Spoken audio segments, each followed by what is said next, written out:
कहानी की शुरुआत में हमें एक हॉस्पिटल नजर आता है। असल में इस आदमी की बीवी इसके बच्चे को जन्म देने वाली थी, लेकिन अफसोस इसकी बीवी पर खराब मौसम के दौरान आसमानी बिजली टूटकर गिर जाती है और उसकी बीवी मर जाती है।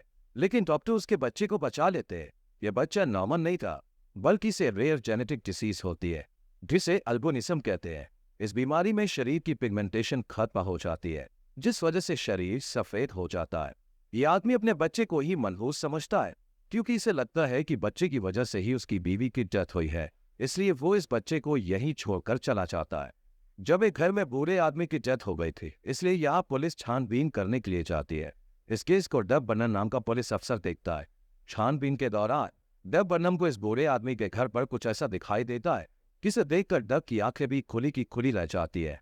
इसके बाद डब जेसी नाम की एक साइकोलॉजिस्ट से इस बारे में बात करता है। डग की बात सुनकर डग और जेसी उस बूढ़े आदमी के घर जाने का फैसला करते हैं और नीचे बेसमेंट में पहुंच जाते हैं। बेसमेंट में हमें अलग से लड़का दिखाई देता है, जिसका शरीर पूरा सफेद था और इसके शरीर पर एक भी बाल नहीं था। जैसी जैसी ही इसे देखती है वो हैरान रह जाती है। वो लड़के से उसका नाम पूछती है। लड़का अपना नाम जेरेमी बताता है। आपको बता दें, जेरेमी वही लड़का है जिसे उसके पिता हॉस्पिटल में मनहूस समझकर छोड़ गए थे, जिसके बाद उसके दादाजी ने उसे अपनाया और इसे दुनिया की नजरों से छुपाकर घर में ही रखा। यानी जेरेमी अब तक बाहर नहीं गया था और ना ही इसकी पढ़ाई स्कूल से हुई थी, लेकिन फिर भी जेरेमी के पास बहुत सी किताबें थी। भले ही जेरेमी शारीरिक तौर पर मजबूत ना था, लेकिन मानसिक तौर पर उसका कोई भी मुकाबला नहीं कर सकता था। तभी तो जेरेमी को अपनी लाइब्रेरी की हर एक किताब का एक एक पेज याद था। दादाजी की डेथ के बाद जेरेमी बिल्कुल अकेला हो गया था, इसलिए जेसी और डग इसे ऑर्फनेज में ले जाते हैं। जेरेमी पहली बार अपने घर से कहीं बाहर जा रहा था, लेकिन जैसे ही जेरेमी ऑर्फनेज में जाता है तो सभी बच्चे से घूरने लग जाते हैं। जेरेमी हर वक्त काला चश्मा पहन कर रखता है, क्योंकि उसकी आंखें बहुत ही सेंसिटिव थी। वो सूरज की रोशनी नहीं झेल पाती थी। यहाँ के बच्चे जेरेमी से चम्मच को बैलेंस करने के लिए कहते हैं। पहले तो जेरेमी ऐसा करने से मना कर देता है, लेकिन फिर जॉन उसे धमकाता है और जेरेमी किसी तरह चम्मच को बैलेंस कर देता है और तभी वहां मौजूद सारे चम्मच इस चम्मच से आकर चिपक जाते हैं। ये नजारा देखकर सभी की आंखें खुली की खुली रह जाती है और जॉन जेरेमी की ये पावर देखकर बहुत गुस्सा हो जाता है। अगले सीन में हमें जेसी नजर आती है, जो कि जेरेमी के शरीर की जांच करवाती है। चेकअप करने के बाद डॉक्टर बताते हैं कि जेरेमी की बॉडी एकदम नॉर्मल है। जेरेमी हर वक्त चश्मा लगाता था, इसलिए जेसी जेरेमी के लिए लेंस ऑर्डर कर देती है। साथ ही जेसी इसका एडमिशन भी एक स्कूल में करवा देती है, ताकि जेरेमी अच्छे से पढ़ सके। यह जेरेमी फिजिक्स की क्लास में बैठा था और जोनार्ड नाम का टीचर इन्हें बिजली के बारे में पढ़ाता है। इसी क्लास में लिंडसे नाम की एक लड़की भी थी, जो जेरेमी को देख रही थी। इसी बीच डोनाल्ड एक इलेक्ट्रिसिटी मॉडल पर एक एक्सपेरिमेंट करता है, जिस वजह से बिजली निकलना शुरू हो जाती है। बिजली को देखते ही जेरेमी का शरीर कांपने लगता है। धीरे धीरे ये बिजली इतनी ज्यादा बढ़ जाती है कि सीधा जेरेमी के पास आ जाती है। बिजली को देखकर ऐसा लग रहा था जैसे जेरेमी इसे अपनी तरफ खींच रहा है। ये देख डोनाल्ड बिजली को तुरंत ही बंद कर जेरेमी को हॉस्पिटल लेकर जाता है और जब डॉक्टर्स जेरेमी का चेकअप करते हैं तो देखते हैं कि इतने बड़े शॉक के बाद भी जेरेमी को कहीं चोट नहीं आई और ना ही उसे कोई जख्म हुआ है। यह हॉस्पिटल में डग भी आ जाता है और डोनाल्ड बताता है कि जेरेमी ने बिजली को अपनी तरफ अट्रैक्ट कर लिया था। शायद यही वजह है कि जेरेमी की बॉडी पर एक भी बाल नहीं है। ये सुनकर डग जेरेमी से मिलने जाता है, लेकिन जेरेमी कमरे से भाग जाता है और अकेला सड़क पर दिखाई देता है। तभी रास्ते में जेरेमी की लिंडसे से मुलाकात होती है। जेरेमी इससे इंटरस्टेट रेलवे लाइन का पता पूछता है और अकेले ही रेलवे ट्रैक से अपने घर के लिए निकल जाता है। लेकिन तभी रास्ते में डग सामने आ जाता है और जेरेमी से वापस चलने के लिए कहता है। पहले तो जेरेमी इसे मना कर देता है, लेकिन बहुत जिद करने के बाद वो वापस इसके साथ चला जाता है। यहाँ पर इसको एक कमरे में ले जाते हैं जहाँ बहुत सारे लोग थे। यहाँ पर एक आदमी जेरेमी को बताता है कि तुम्हारा आईक्यू इस दुनिया में सबसे ज्यादा है। अब ये तुमने बुक से सीखा है या फिर किसी और से? इस पर जेरेमी बताता है कि वो रेडियो या टीवी के पास नहीं जा सकता, क्योंकि ये खराब हो जाते हैं। जेरेमी अपने घर वापस जाने के लिए कहता है, जिस पर वो लोग उसे बताते हैं कि उसका घर बैंक ने सीज कर लिया है। ये सुनकर जेरेमी यहाँ से चला जाता है। इसके बाद जेरेमी का स्कूल एक एक्टिविटी प्लान करता है, जिसमें वहां के शेरिफ भी शामिल थे, लेकिन जेरेमी इससे भी खुश नहीं होता और अकेला जाकर बैठ जाता है। यह डग को बताता है कि जब भी वो बिजली को कड़कड़ाते हुए देखता है तो उसे लगता है कि बिजली उसकी तरफ आ रही है। यही वजह है कि उसकी माँ भी बिजली के कारण मर गई।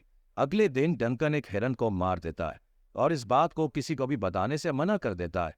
यह जेरेमी भी मौजूद था और हिरन को मरा हुआ देखकर वो बहुत दुखी होता है। तभी जेरेमी एक हाथ हिरन पर रखता है और एक हाथ से डंकन को पकड़ लेता है जिस वजह से डंकन को बहुत ज्यादा दर्द होता है। ये देखकर शेरिफ जेरेमी से कहता है कि ये सब तुमने क्यों किया। इस पर जेरेमी बताता है कि उसने जो किया मैंने उसे वही एहसास दिलाया। जेसी कहती है कि तुम हमारे दोस्त हो, तुम हमें सब कुछ बता सकते हो। लेकिन जेरेमी यहां से गुस्सा होकर चला जाता। दूसरी तरफ हमें डग की बीमार बीवी दिखाई देती है। डॉक्टर डग को बताता है कि जितने समय से तुम्हारी बीवी इस दर्द को सह रही है, जरूर कुछ ऐसा है जो तुम्हारी बीवी को रोके हुए है। इसके बाद डग उसे पिछले हादसे के बारे में पूछने के लिए जाता है कि आखिर जेरेमी ने उसके साथ क्या किया था। इस पर डंकन बताता है कि जब जेरेमी ने उसका हाथ पकड़ा था तो वो हिरन की तड़पती हुई एक सांस को महसूस कर पा रहा था। उस वक्त वो बहुत ही दर्द में था। ये सुनकर डग जेरेमी को अपनी बीवी के पास लेकर जाता है ताकि वो उसकी बीवी के बारे में भी कुछ बता सके। जेरेमी जब डग की बीवी को छूता है और उसके दिमाग में चल रही सारी बात को बताता है, जेरेमी कहता है कि ये चाहती है कि आप अपने बेटे को माफ कर दें, और दूसरा ये कि वो अपनी शादी की अंगूठी को पहनना चाहती है जो कि काफी सालों पहले खो चुकी है। ये सुनने के बाद डग अपनी बीवी को अंगूठी पहनाता है और फिर उसकी बीवी की डेथ हो जाती है। माँ की डेथ के बारे में सुनने के बाद उसका बेटा मिलने के लिए आता है और डग अपने बेटे को देखकर गले लगा लेता है। ये सब जेरेमी देख रहा होता है और इमोशनल होकर रोने लग जाता है। अगले सीन में हमें जेरेमी और लिंडसे पार्क पर बैठे हुए नजर आते हैं। वो यहाँ सभी के मन की बात पता है। जेरेमी बताता है कि यहाँ सभी लोगों का सोचना है कि वो सबसे अलग है, लेकिन ऐसा नहीं है। वो हर एक चीज से जुड़े हुए हैं। लेकिन ये सभी बातें लिंडसे के बिल्कुल भी समझ में नहीं आती है। तभी जेरेमी और लिंडसे एक दूसरे से हाथ मिलाते हैं और लिंडसे जेरेमी की शुरू से आखिर तक की सारी कहानी महसूस करती है कि कैसे उसके पिता ने उसे अकेला छोड़ दिया। जेरेमी के साथ भी अब तक जो हुआ था वो सब जेरेमी को याद था और उसे महसूस करके जेरेमी बहुत दुखी हो जाता है और लिंडसे से अपना हाथ छुड़ा लेता है। जेरेमी लिंडसे से पूछता है कि क्या मैं तुम्हें बुरा लगता। इस पर लिंडसे कहती है कि आज तक मैं जितने भी लोगों से मिली हूं, मुझे उन सब में तुम सबसे ज्यादा अच्छे लगे। ये कहकर लिंडसे जेरेमी के बहुत करीब आ जाती है और उसे लिप किस करती है। लिंडसे को किस करते हुए उसके पिता देख लेते हैं और इन दोनों के पास आकर जेरेमी को मारना शुरू कर देते हैं और लिंडसे से दूरी बनाए रखने के लिए कहते हैं। इसी बीच यहाँ पे जेसी आ जाती है और जेरेमी को लिंडसे के पिता से बचा लेती है। इस इंसिडेंट के बाद जेरेमी बहुत दुखी हो गया था, इसलिए वो अपना सारा सामान लेकर अपने घर जाने लगा था, पर वो जा नहीं पाता। अगले सीन में हमें जेसी जेंट्स बाथरूम में दिखाई देती है। जेरेमी अपना ज्यादातर समय यहीं बिताता था। यहाँ उसे एक लड़का जिसके बहुत ही खूबसूरत बाल थे उसे देखता है और ऐसे ही बालों के बारे में सोचता है, लेकिन उसकी बावस की वजह से ये मुमकिन नहीं था।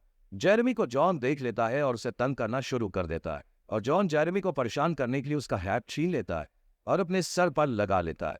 इसके बाद जॉन जेरेमी से कहता है कि अगर तुम वाकई में मर्द हो तो मुझसे यह हैट छीन कर दिखाओ। इसलिए जेरेमी अपनी हैट वापस लेने के लिए जैसे ही जॉन की तरफ हाथ बढ़ाता है तो जॉन उसका हाथ पकड़ लेता है। जेरेमी जॉन की पिछली जिंदगी को महसूस करता है कि कैसे उसके सौतेले बाप ने उसे टॉर्चर किया और उसकी जिंदगी कैसे बीती। जेरेमी ये सब महसूस करने के बाद उसके सौतेले पिता के कहे गए अल्फाज दोहराने लगता है। इसके बाद जॉन और उसके सभी दोस्त जेरेमी को लेकर बाहर आ जाते हैं और उसके सारे कपड़े फाड़ देते हैं। इसके बाद ये लोग इसे बहुत परेशान करते और गंदे पानी में फेंक देते हैं। जेरेमी इन लोगों के सामने पूरी तरह से हार जाता है और गुस्से में अपनी सुपर पावर का इस्तेमाल करता है। तभी इसके गुस्से से बिजली कड़कड़ाने लगती है और इन लोगों पर गिर जाती है। जेरेमी को इससे कुछ भी नहीं होता, लेकिन जॉन की सांसें थम जाती है। ये देखकर जेरेमी जॉन को बिजली के छोटे छोटे झटके देता है और उसे दोबारा से जिंदा कर देता है। इसके बाद जेरेमी अपने घर वापस चला जाता है, लेकिन यहाँ इसके घर का सामान जब्त हो चुका था। जेरेमी यहाँ अकेले घर में ही बैठ जाता है। तभी यहाँ जेसी आती है और जेरेमी को समझाकर उसे गले लगा लेती है। इसी बीच यहाँ डोनाल्ड भी आ जाता है जो कि जेरेमी का अब बहुत अच्छा दोस्त बन गया था। जेरेमी को परेशान देखकर जेसी उससे कहती है कि वो अब इसे ऐसी जगह ले जाएगी जहां उसे परेशान करने वाला कोई भी ना हो।